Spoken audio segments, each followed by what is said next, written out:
સુરત શહેર traffic police દ્વારા શહેરમાં ટ્રાફિક વ્યવસ્થાને વધુ સુવ્યવસ્થિત અને સુરક્ષિત બનાવવા માટે અનેક મહત્વપૂર્ણ પગલાં લેવામાં આવી રહ્યા છે. સ્માર્ટ ટ્રાફિક સિસ્ટમ, અકસ્માત નિવારણ માટેના વિશેષ અભિયાન, ટ્રાફિક નિયમોના કડક અમલ તેમજ લોકોને માર્ગ સલામતી અંગે જાગૃત કરવા માટે વિવિધ કાર્યક્રમો હાથ ધરવામાં આવ્યા છે.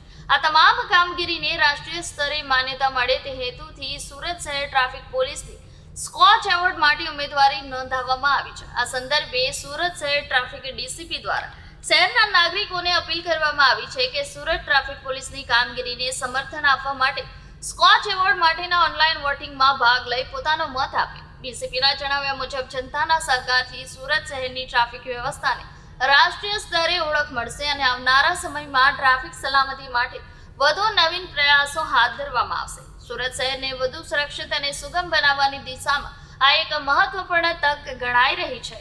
પોલીસ દ્વારા સ્કોચ એવોર્ડમાં ઉમેદવારી નોંધવામાં આવેલી છે. સ્કોચ એવોર્ડ એક એવો એવોર્ડ છે કે જેમાં ભારત દેશમાંથી જે સરકારી ક્ષેત્રમાં કામ કરતા હોય, જે તમામ સરકારી વિભાગો છે, પોતાની સારી કામગીરી એમાં ઉમેદવારી માટે નોંધાવતા હોય છે. જે અંતર્ગત આપણે પણ સુરત શહેર ટ્રાફિક પોલીસ દ્વારા આખા વર્ષ દરમિયાન જે સારી કામગીરી કરી છે એને ત્યાં પ્રદર્શિત કરેલી હતી અને જે જુરી દ્વારા એને ખૂબ સારો પ્રતિભાવ મળેલો છે.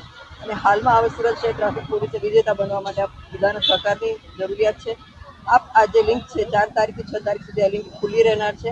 6 તારીખે સાંજે 7 વાગે લિંક બંધ થઈ જશે, જેથી વધુમાં વધુ સુરતવાસીઓ અમારી આ લિંકમાં મત આપીને સુરત શહેર ટ્રાફિક પોલીસને વિજય બનાવવા માટે અમે અપીલ કરીએ છીએ.